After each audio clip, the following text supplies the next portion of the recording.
message, mais sur le format d'un quart d'heure. Il y a 2 vendredis de ça, au stade du Achille. Mais vraiment, un quart d'heure, c'était limité. Et je voudrais vraiment pouvoir développer la pensée du Seigneur, que le Seigneur puisse bénir sa parole. Jean chapitre 4, à partir du verset 19. Seigneur, lui dit la femme, je vois que tu es prophète et nos pères ont adoré sur cette montagne. Et vous dites-vous que le lieu où il faut adorer est à Jérusalem. Femme, lui dit Jésus, crois-moi, l'heure vient où ce ne sera ni sur cette montagne, ni à Jérusalem que vous adorerez le Père. Vous adorez ce que vous ne connaissez pas. Nous adorons ce que nous connaissons, car le salut vient des Juifs. Mais l'heure vient. Il est déjà venu où les vrais adorateurs adoreront le Père. Comment? En esprit et en vérité. Car ce sont là les adorateurs que le Père demande. Dieu est esprit et il faut que ceux qui l'adorent comment? En esprit et en vérité. La femme lui dit, je sais que le Messie doit venir, celui qu'on appelle Christ. Quand il sera venu, il nous annoncera toutes choses. Jésus lui dit, je le suis, moi qui te parle. Alléluia. Père, merci pour ta parole. Merci pour ta présence dans ce lieu. Merci pour cette atmosphère. Au-delà de ce message, parle à nos cœurs. Instruis-nous. Montre-nous si nous sommes de vrais adorateurs. Et s'il y a lieu, Seigneur, corrige-nous. Donne-nous de comprendre l'importance de t'adorer et de la façon que tu veux qu'on t'adore. Éclaire nos cœurs. Nous avons besoin de ton esprit pour illuminer notre intelligence. Pour que ta parole, Seigneur, puisse faire son chemin, frayer son chemin dans nos cœurs. Père, c'est au nom de Jésus-Christ, ton Fils, que nous te prions. Et le peuple du Seigneur dit Amen, Amen. C'est un passage que la plupart d'entre nous, nous connaissons parfaitement. Le passage de Jean, ici. C'est intéressant de voir que les vérités les plus importantes de la Bible n'ont pas été partagées devant des foules. Jésus a parlé, le message le plus important a été un tête-à-tête entre Jésus et Nicodème. Dieu a tant aimé le monde qu'il a donné son Fils unique afin que quiconque croit en lui ne périsse point mais qu'il ait la vie éternelle. On a un chapitre de révélation extraordinaire, mais ça n'a pas été donné à la foule. Ça a été donné à une personne. Et c'est à une personne aussi que Jésus a révélé les profondeurs de l'adoration. 9 fois le terme adorer, le verbe adorer apparaît dans ce passage plus qu'aucun autre chapitre de toute la Bible. Donc c'est un passage qui est important. Voilà une femme, je ne vais pas redécrire toute l'histoire parce qu'il faudrait simplement relire, mais elle a un souci parce qu'elle est samaritaine et comme tout samaritain, ils pratiquent leur culte sur le mont Garizim. Et elle dit à Jésus, voilà, nos pères ont adoré sur cette montagne et vous dites que c'est à Jérusalem. Et Jésus, elle a là un problème de localisation de l'adoration. Et Jésus lui dit, mais vous adorez ce que vous ne connaissez pas. Il y a un problème dans votre adoration. Vous pensez que votre adoration est due au lieu où on se situe. Comme certains chrétiens d'aujourd'hui ont l'impression que l'adoration est liée à une église particulière. Dans une église, on ne sait pas adorer. Dans telle église, on sait adorer. Comme si l'adoration, Dieu l'avait réservée à ceux qui avaient tout le matériel de sonorisation, à ceux qui jouaient le mieux la musique, à ceux qui chantent et qui ont les plus belles voix. Comme si c'est là où on joue le mieux, où on chante le mieux, qu'en fait, qu'il y a une vraie adoration. Et c'est faux. C'est faux. Moi, j'ai vécu l'expérience dans ma vie où j'ai connu, et sans doute vous aussi, des groupes très complets avec tous les instruments, un niveau quasi professionnel, où des gens chantaient et jouaient pour le Seigneur, et où quand on sort de ces moments, on a applaudi parce que c'est vraiment de l'art au plus haut point. Mais sur le plan spirituel, il n'y a rien qui se passe. Et c'est arrivé, même déjà dans une petite cellule de maison, aux 4 ou 5 personnes qui sont dans la consécration, qui sont sérieux avec Dieu, se mettent à louer Dieu avec une voix comme la mienne, c'est-à-dire une voix de casserole. Et une voix qui passe pas, mais une voix, mais avec les profondeurs du cœur et avec une vie de sainteté. Et quand cette adoration arrive, la présence de Dieu descend.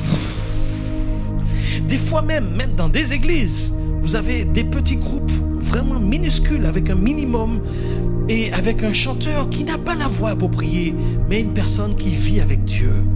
Et quand ces personnes conduisent le temps de louange, ils amènent la présence de Dieu.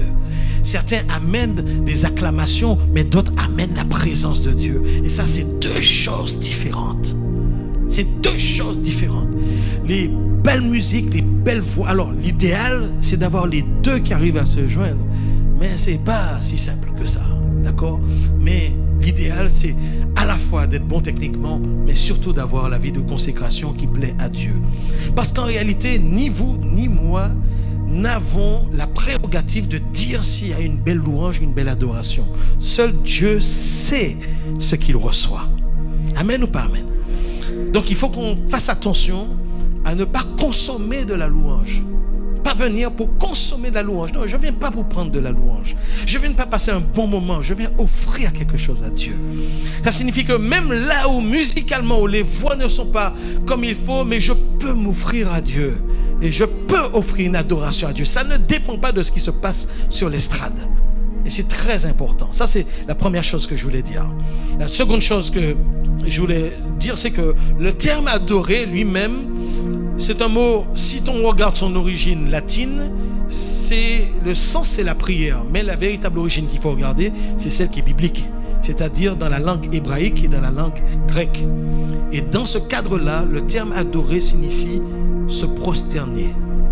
En grec, le mot c'est proskuneo. Ça ressemble beaucoup à se prosterner. Lorsque j'adore, je me prosterne devant Dieu. C'est ça que ça signifie. Et je me pose la question, est-ce que nous tous, qui dans nos églises avons ces temps de louange et d'adoration, est-ce que vraiment nous sommes dans cette attitude de nous prosterner devant Dieu? C'est-à-dire d'avoir l'attitude d'une personne qui vient devant le Maître suprême, devant le souverain, devant celui qui est le créateur. Et que ce soit avec notre corps, mais en tout cas avec notre cœur, nous prosterner. Le terme signifie, sur le plan étymologique, baiser la terre, c'est-à-dire faire ça. Vous avez tous vu des films anciens où vous avez des empereurs, des suzerains. Et lorsque quelqu'un était admis à leur cour royale, il fallait arriver, on était annoncé. Et quel est le premier geste? C'est pas juste incliner la tête. Il fallait se courber, se prosterner devant lui. Et lui dire simplement au travers de ce geste que je reconnais que je ne suis rien et que toi tu es tout. Que je suis en bas et que toi tu es en haut. Que toi tu es seul et glorieux. Toi seul mérites l'adoration. C'est-à-dire que c'est une attitude de reconnaissance profonde. Une attitude de révérence, de respect profond envers celui qui nous a créés et celui qui nous maintient en création. C'est une attitude très révérencieuse. Et je me demande à quel moment, dans nos enchaînements de chants de louange dans nos églises, nous entrons dans sa présence et nous nous offrons, nous nous prosternons devant lui pour nous offrir à lui. À quel moment on le fait? On enchaîne des chants, bénis le Seigneur. Mais à quel moment nos cœurs sont devant l'empereur des empereurs, le roi des rois? Vous savez que l'adoration n'est pas systématiquement liée au chant. On n'est pas obligé de chanter. On n'est pas obligé de répéter les chants des conducteurs de louange. On peut profiter de cette atmosphère pour s'incliner devant Dieu et lui parler et dire combien on est reconnaissant. Ça, c'est extraordinaire. Il y a quelques années, alors que je n'étais pas pasteur, j'étais prédicateur dans une église et il y avait à 2-3 rangées, je pense, devant moi, un homme, cinquantaine, soixantaine d'années, avec son jeune fils, qui devait avoir 13, 14 ans, 15 ans. Et il était en train d'adorer. Et l'atmosphère était vraiment propice pour ça. Et il avait les mains levées. Et il louait, il adorait son Dieu. Il était perdu dans l'adoration. Et quand on regardait l'homme, on se disait, mais wow, wow, super, vraiment. Mais normalement, on ne doit même pas observer. On doit nous-mêmes être dans l'adoration. Mais il faisait tellement de gestes, etc. Puis à un moment donné, son jeune, le fils, là, l'adolescent, le touche comme ça. Il dit, papa, comme ça. Je ne sais pas ce qu'il voulait lui demander. Mais subitement, le père, il a été harassé. Il s'est retourné vers son fils. Il a dit, ferme ta... Et puis il a dit le mot qui commence par G. Il a dit très fort. En fait, nous tous derrière, on était... Enfin, je pense dans tout le point, on a fait, oh là. Qu'est-ce qui vient de se passer? Comment peut-on être dans la présence de Dieu et en une fraction de seconde injurier son fils devant la foule? J'ai dit, il y a toutes sortes d'adorations, il y a des modèles d'adoration, mais pour vous dire qu'il y a des adorations que le Seigneur ne reçoit pas. Il y a des adorations que le Seigneur... On peut sembler adorer Dieu, mais ça ne veut pas dire que Dieu reçoit cette adoration. En fait, elle nous fait du bien, mais ça ne veut pas dire que ça fait du bien à Dieu. Et il faut qu'on puisse être éclairé avec la parole de Dieu. Adorer, c'est s'offrir à Dieu. J'ai envie de dire que chaque fois qu'on adore le Seigneur, on redonne sa vie au Seigneur Jésus. On renouvelle son alliance avec le Seigneur. On lui donne, prends tout, je te donne ma vie. Je me livre à toi, je m'offre à toi. C'est un don. On fait quelque chose, on lui donne. On n'est pas là pour recevoir des bénédictions. Ça ne veut pas dire que derrière l'adoration, il n'y a pas de bénédiction. Mais on n'est pas en train de chercher quelque chose de Dieu. On le cherche lui. On le veut lui. On veut sa présence. Et c'est quelque chose d'extraordinaire. Vous savez, pourquoi adorer Dieu? Premièrement, parce qu'il est Dieu. Tout simplement. Pourquoi il faut l'adorer? C'est parce qu'il est Dieu. Tu sais, ce matin, tu t'es levé. Et tu n'as aucune idée de ce qui s'est passé dans la nuit. Et peut-être même qu'il y a eu une attaque envers toi cette nuit. Et tu ne le sais pas. Parce que Dieu a réveillé un frère, une soeur, peut-être à 3 heures du matin. Et la personne n'a pas compris pourquoi. Et la personne s'est mise à prier en langue. Et à intercéder. Peut-être qu'elle a vu ton visage. Peut-être que cette personne n'a pas vu ton visage. Mais elle s'est mise à intercéder. Et pendant que tu étais en train de dormir, il y avait une bataille qui faisait rage. Mais cette personne qui pouvait peut-être se trouver en Martinique, peut-être se trouver à Hawaï, peu importe. Mais Dieu va saisir la prière. Chaque fois que Dieu a besoin de faire quelque chose, il a besoin d'un intercesseur. Et il va saisir une personne pour intercéder pour toi. Et donc tu te réveilles le matin comme si tu avais droit à la vie. Alors qu'en fait, tu ne sais même pas que tu as échappé à la mort. C'est pour ça qu'il faut apprendre à dire dès le réveil, Seigneur, je te rends grâce. Je te remercie parce qu'il y a des personnes qui ne se sont pas réveillées ce matin. Et toi, tu t'es réveillé. Vous voyez, peut-être qu'en venant ici à l'église, tu as pris un feu rouge et après le feu rouge, quand c'est passé au vert, tu as démarré. Mais peut-être qu'une personne était sur le point de griller le feu rouge de son côté et qui devait avoir un accident. Mais Dieu a planté ses anges et Dieu a mis stop à ça. Et tu es arrivé sain et sauf. Et en fait, vous savez, Dieu fait tellement de choses dans l'ombre qu'on n'imagine pas tout ce que le Seigneur fait pour nous. Mais nous sommes sur haute protection. Amen ou pas amen? Et c'est pour ça qu'il faut être reconnaissant de ce qu'il a fait, mais même de ce dont nous ne sommes même pas au courant, parce que Dieu prend soin de ses enfants. Dis à ton voisin pour moi, Dieu prend soin de toi. Dis ça un peu à ton voisin pour moi. Dieu prend soin de toi et tu ne le sais pas. Alléluia. Donc il faut savoir louer Dieu pour ça, le remercier pour ça. Et la deuxième chose, c'est que c'est un commandement. Quand Satan a essayé de tenter de Jésus, Jésus lui a dit, il est écrit, tu n'adoreras que Dieu, que le Seigneur Dieu, et tu ne le serviras que lui seul. C'est un commandement d'adorer Dieu. Dieu nous ordonne de l'adorer. Nous devons obéir au Seigneur. D'accord? Donc c'est un commandement. Autre chose que je voudrais dire, c'est que si on n'adore pas Dieu, comment dirais-je, la nature humaine va adorer autre chose.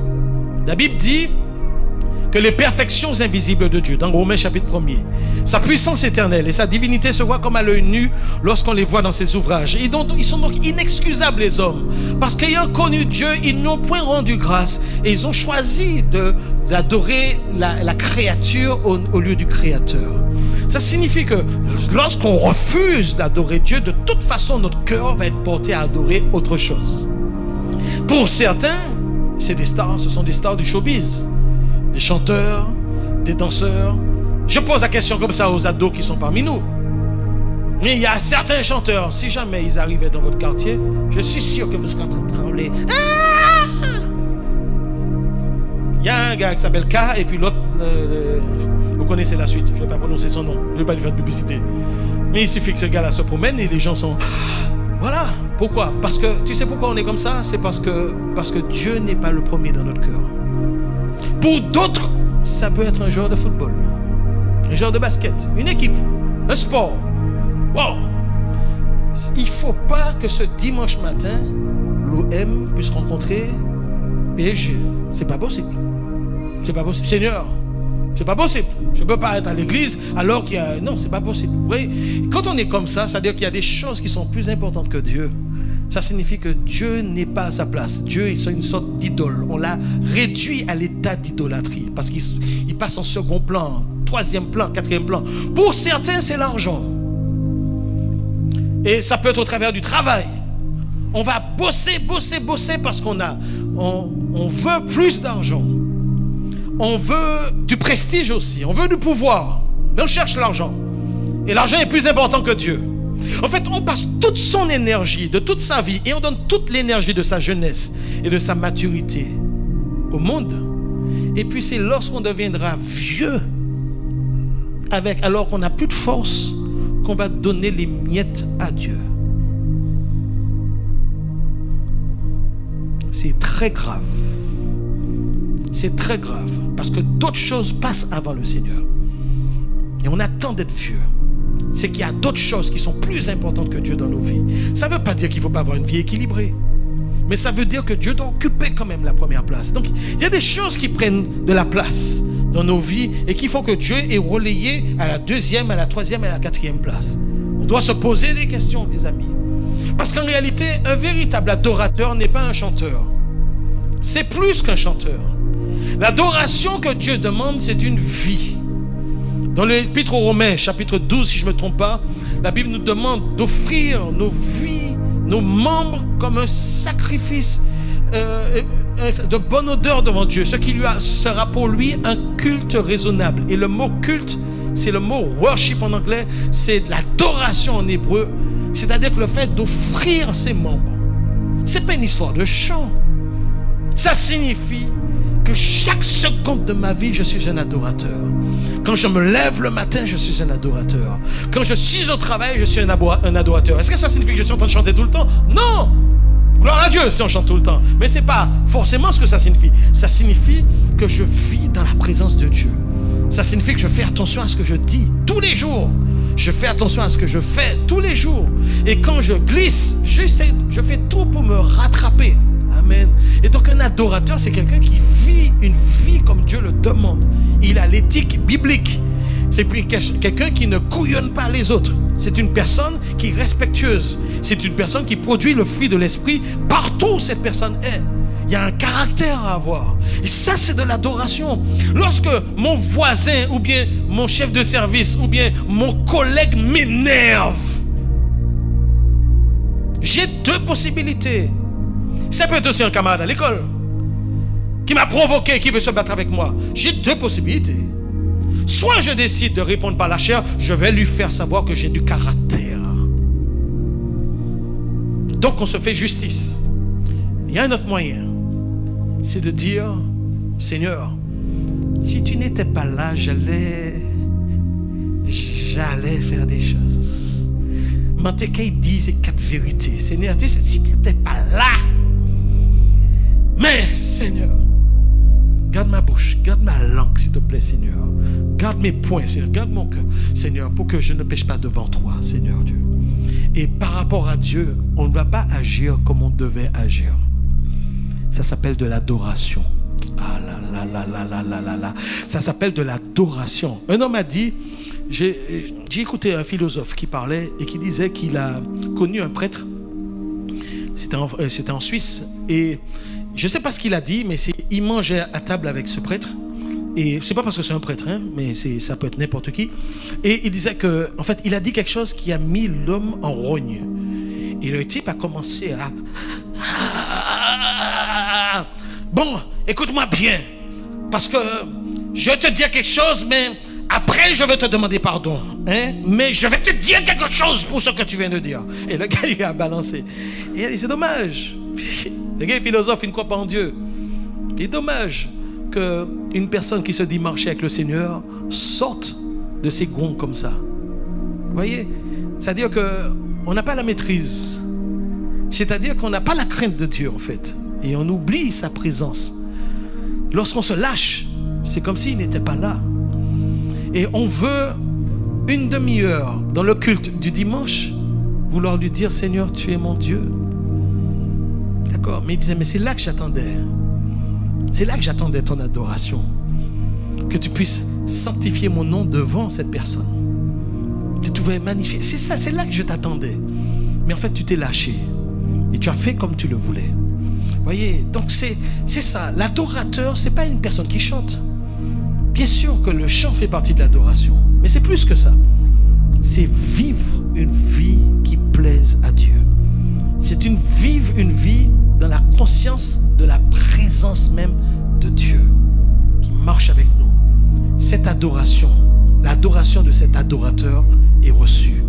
Mais nos belles voix, nos beaux instruments, si notre vie derrière est dans le péché, eh bien, ce parfum qui monte, c'est une mauvaise odeur à ses yeux. C'est un feu étranger.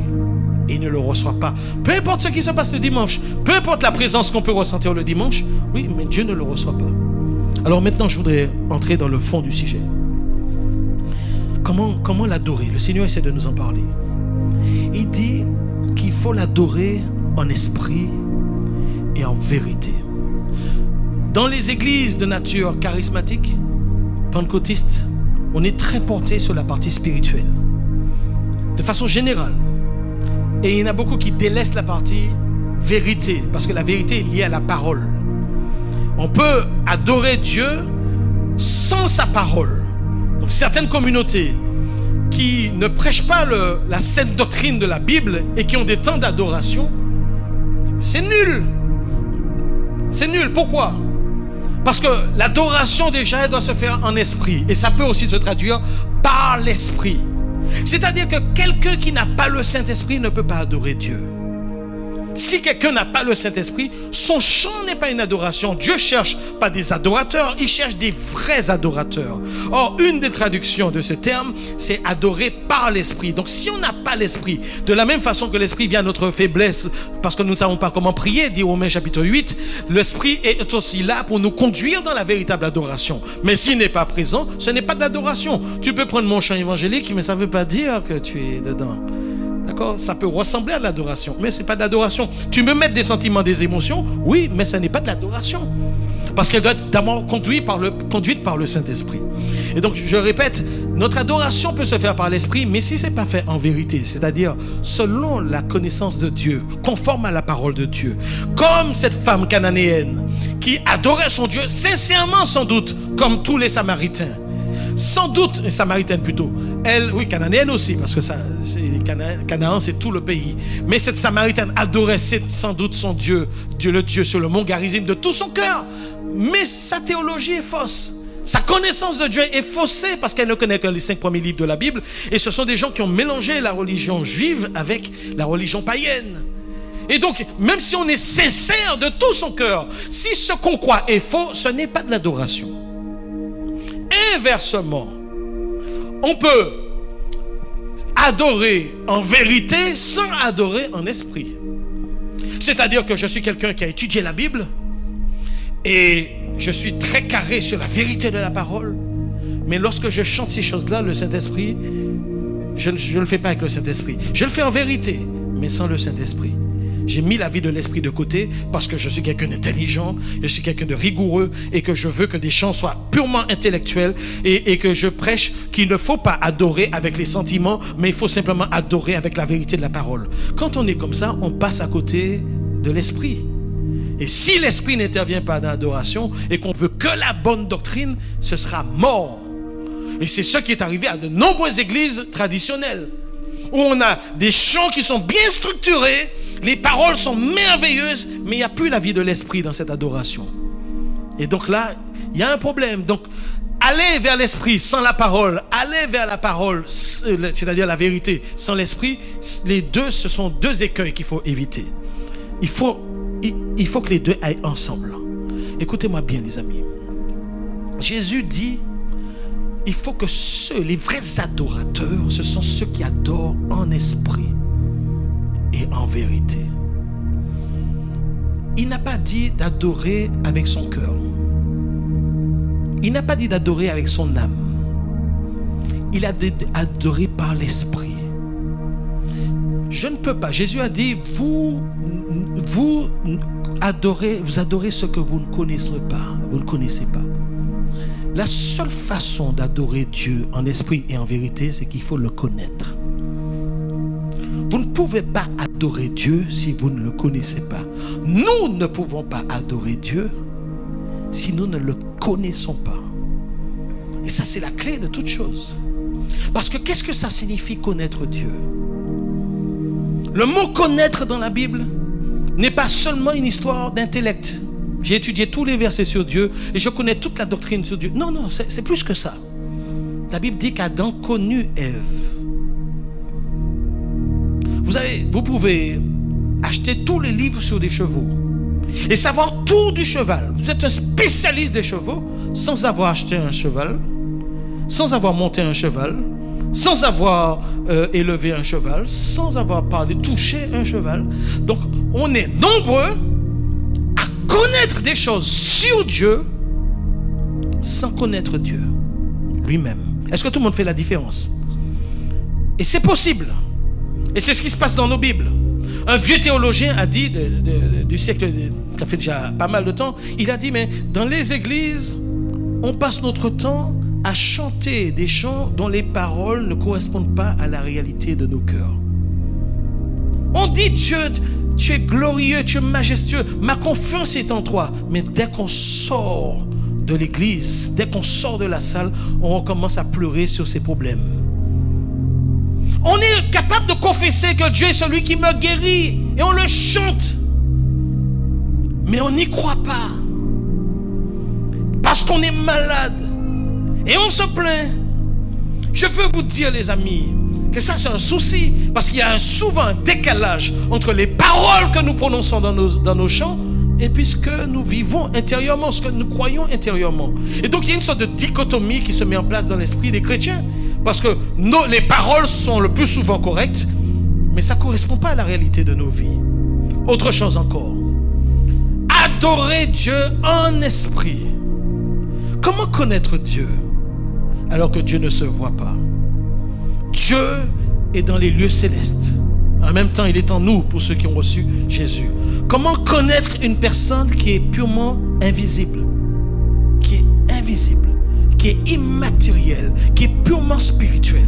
La Bible nous dit que c'est par l'esprit. En esprit. En esprit qu'on peut le connaître pour l'adorer. Qu'est-ce que ça signifie? Ça signifie que ça ne fait pas appel à mes perceptions sensorielles. Ça ne fait pas appel à ma vue. L'adoration ne doit pas faire appel à la vue. Elle ne doit pas faire appel à l'ouïe, ce que j'entends.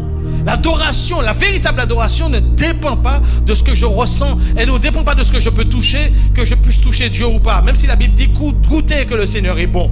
Mais ça ne dépend pas du goût. Ça ne dépend pas de nos perceptions sensorielles. Et ça ne dépend pas non plus de notre intelligence. Ça ne dépend pas non plus de ce qu'on ressent.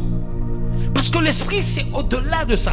L'esprit, c'est la partie de nous qui nous permet d'être en contact avec Dieu.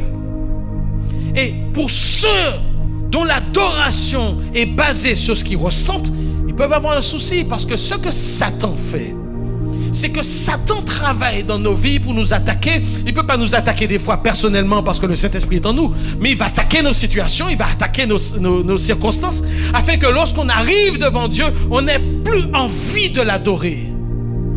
Peut-être que quelques-uns d'entre vous, vous êtes entrés ici malades, ou bien avec de gros problèmes, avec une dépression, avec un grand souci, un bon souci financier. Mais vous êtes arrivé avec des gros problèmes familiaux et par rapport à ça, vous n'avez pas envie de louer Dieu parce que vos bras sont cassés. Mais c'est ce que Satan fait. Mais la véritable adoration ne dépend pas de ce qu'on ressent. En fait, Dieu dit, peu importe ce que tu sens ou ce que tu ne ressens pas, je te dis de m'adorer. Aïe, aïe, aïe, aïe, aïe. La vraie adoration ne dépend pas de ça. Non, non, non. Mon adoration dépend de ce qui se passe dans mon esprit. Et ça signifie que ma conception de Dieu doit dépasser ce que je vis tous les jours, de ce que je ressens. Je peux arriver avec toutes sortes de problèmes, toutes sortes de difficultés. Mais si toi et moi, nous nous agenouillons dans la présence de Dieu en reconnaissant sa grandeur, en nous offrant à lui, en nous perdant en lui comme ce parfum que cette femme a versé dans les pieds de Jésus. Quand on s'offre à lui, qu'est-ce qui se passe? En réalité, lorsqu'on fait ces choses en esprit, on le fait par la foi. Ma foi me dit, même si mes problèmes sont réels, mais ma foi me dit que Dieu est bien plus grand que ça. Aïe, aïe, aïe, aïe, aïe, aïe. Ma conception de Dieu doit me dire que Dieu est bien plus haut que ça. Et que Dieu est capable de régler tous les problèmes qu'il y a dans ma vie. Ça me dit même plus. Ça me dit aussi que ce qui m'arrive, Dieu a prévu que je puisse m'en sortir. Ça me dit encore plus. Amen ou pas amen? Ça me dit aussi, c'est parce que nous restons au niveau des problèmes si nous sommes dans ce que nous ressentons. Mais lorsque j'adore en esprit, je prends position dans les lieux célestes où je suis assis en Jésus-Christ. C'est bien ça? On est assis dans les lieux célestes. C'est-à-dire que je suis parmi le peuple ici, parmi l'assemblée en train d'adorer Dieu. J'ai bien mes soucis. Mais quand je me connecte par la foi dans le Dieu qui est assis sur le trône de grâce, ce Seigneur qui peut arrêter le temps, qui peut arrêter le soleil, ce Dieu qui a créé ces milliards de galaxies, ce Dieu qui a pris, qui a un jeu d'échecs devant lui et dont je suis un des pions, un des serviteurs pour faire avancer sa gloire. Ce Dieu, je sais une chose, c'est qu'il a une solution pour tous les soucis que je traverse aujourd'hui. Et que si Satan m'attaque, la seule possibilité pour que Satan m'attaque, c'est qu'il demande autorisation à Dieu. Aïe, aïe, aïe, aïe, aïe, aïe. Non, tu n'as pas compris, tu n'as pas compris, tu n'as pas compris, tu n'as pas compris. Si l'ennemi nous attaque, il doit d'abord demander autorisation à Dieu. Ça ne se fait pas comme ça. Et c'est parce que Dieu permet. Et si Dieu permet, c'est parce que Dieu veut nous apprendre à le connaître. Tu n'as pas compris? Écoute bien, écoute bien. Job a été attaqué par Satan. D'accord? À la fin de son moment difficile, il a dit, mes oreilles avaient entendu parler de toi, mais maintenant mes yeux te voient. Cette expérience a permis à Job de découvrir Dieu, non pas sur le plan intellectuel, non pas seulement en lisant la Bible, mais en vivant une expérience de révélation avec Dieu. C'est-à-dire que toutes les épreuves qui sont programmées sur nos vies ont un seul but, de révéler la personne de Dieu. Quand Jésus a besoin de révéler aux siens qu'il est la résurrection et la vie, il faut qu'il permette que Lazare passe par l'épreuve de la mort. Il faut qu'il permette que Lazare passe par l'épreuve de la mort. Parce qu'une fois que Lazare est mort, Jésus peut manifester sa gloire en le ressuscitant et illustrer l'idée qu'il est la résurrection et la vie. Quand Jésus a besoin d'affirmer qu'il est la lumière du monde, il va guérir un aveugle. Donc il faut que l'homme passe par cette difficulté afin que la manifestation de la gloire de Dieu soit déployée sur terre, afin que tout le monde comprenne qu'il est la lumière. Et c'est comme ça que ça marche. En fait, il y a des difficultés dans nos vies qui sont là juste parce que Dieu veut se magnifier. Dieu veut que nous puissions le connaître de façon tangible. Et donc c'est la raison pour laquelle je peux t'assurer une chose. Il y a un conflit céleste qui se passe. En réalité, les problèmes qui sont là ont un but. Satan est persuadé que toi et moi, nous allons maudire Dieu et mourir. Quand les choses ne vont mal, on a envie de croire que Dieu nous a abandonnés. Et je veux te dire, mon ami, ce n'est pas parce que tu as perdu ton travail que Dieu t'a abandonné. Ce n'est pas parce que tu es tombé malade que Dieu t'a abandonné. Ce n'est pas parce que tu as divorcé que Dieu t'a abandonné. Ce n'est pas parce que les choses ne vont pas que Dieu t'a abandonné. Ce n'est pas parce que tu as perdu ton conjoint que Dieu t'a abandonné. Ce n'est pas parce que ton compte bancaire est rouge que Dieu t'a abandonné. Ce n'est pas vrai. En fait, en réalité, Satan est en train d'attendre que tu puisses maudire Dieu et mourir. Mais il y a une race de chrétiens, peu importe ce que leur prend, on peut leur prendre leur maison, on peut leur prendre leur conjoint, on peut leur prendre leur argent, on peut leur prendre tout ce qu'ils ont, mais à la fin ils diront l'Éternel a donné, l'Éternel a repris. Que le nom de l'Éternel soit béni, que le nom de l'Éternel soit béni, que ça aille bien, que ça n'aille pas, que le nom de l'Éternel soit béni. Satan, tu veux entendre quelque chose? Mes amis, on ne rentre pas dans la maison de Dieu avec des plaintes. On ne rentre pas dans la maison de Dieu avec des pleurs. La Bible dit que tout ce qui respire, ah, j'ai pas entendu, que tout ce qui respire, ça signifie que s'il y a une once d'air qui passe dans notre nez, et que je ne sais pas comment tu respires aujourd'hui, mais s'il y a un peu d'air qui passe dans ton nez, loue l'Éternel. Dis merci Seigneur, dis gloire à Dieu. Si tu as la vie, dis gloire à Dieu. Dis simplement gloire à Dieu. Apprenons à ne pas limiter notre adoration et notre louange à ce qui se passe aujourd'hui. Parce que la réalité, c'est que lorsque tu as besoin de prouver à l'adversaire que nous ne sommes pas là simplement pour cette bénédiction. Tu as besoin de prouver à l'adversaire que si nous le louons, c'est parce que nous l'aimons. Que si nous l'adorons, c'est parce que nous l'aimons. C'est parce que si nous venons dans sa présence, c'est parce que nous l'aimons. Je le disais, le dimanche, souvent dans certaines familles, il y a le patriarche, il y a les grands-parents, et puis les enfants viennent avec tous leurs petits-enfants le dimanche. Il y a des moments de retrouvailles familiales comme ça dans pas mal de familles. Qui est vraiment content dans tout ça? C'est papy, c'est mamie, tout le monde. Ils sont contents de voir tous les petits-enfants. Vous savez comment Dieu se réjouit lorsque nous nous réunissons pour l'adorer? Comment son cœur fléchit. Le Seigneur est content quand il voit ses enfants se réunir chaque dimanche pour l'exalter, pour l'adorer. Il aurait même voulu un peu plus d'adoration dans la semaine. Il cherche notre adoration. C'est quelque chose qui réjouit son cœur. C'est un parfum de bonne odeur qui monte vers lui.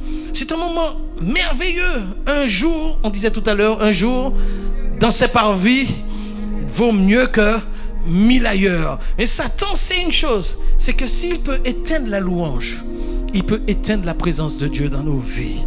Ce n'est pas parce que les choses ne vont pas que nous devons louer Dieu.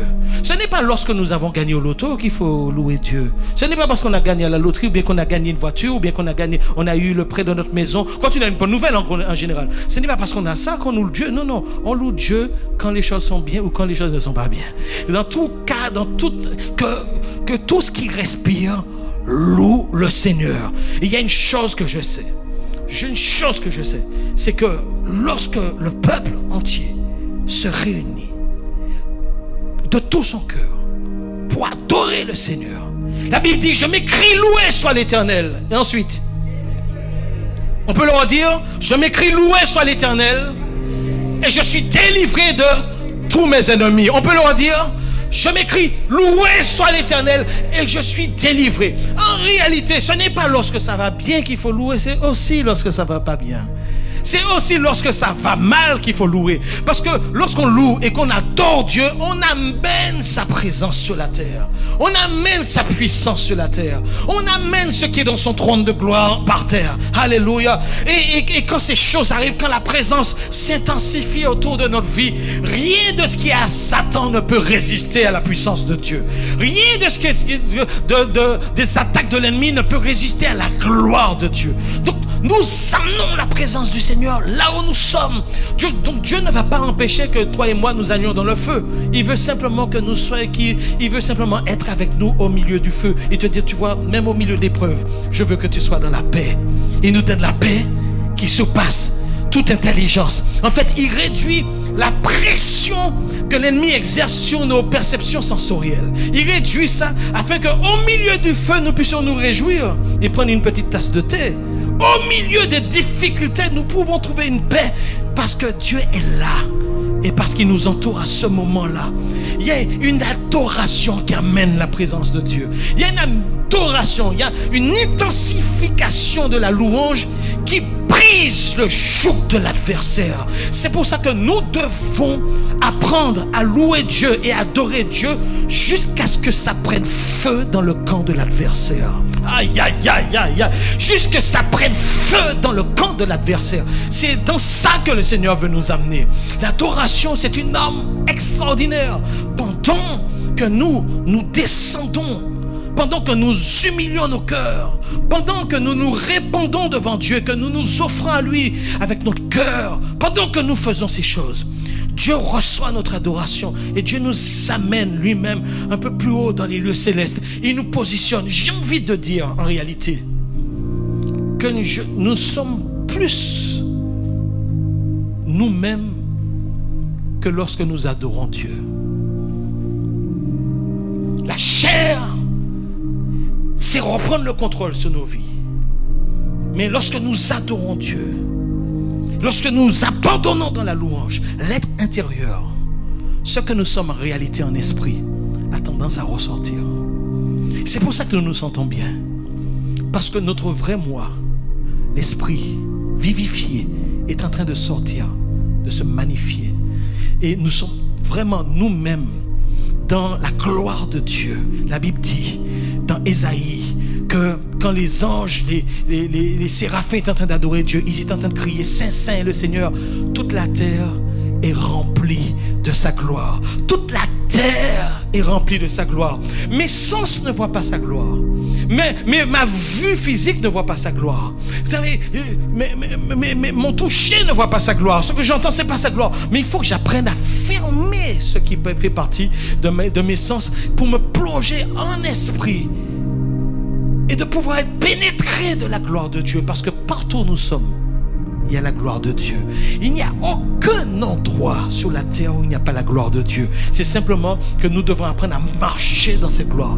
Mais je veux apprendre à marcher dans la gloire de Dieu. Je veux apprendre à parler dans la gloire de Dieu. Je veux apprendre à avancer dans la gloire de Dieu. Je veux apprendre à prier dans la gloire de Dieu. Parce que là où il y a la gloire de Dieu, tout ce qu'on fait réussit au nom de Jésus. Alors, on va se lever quelques instants si vous voulez bien.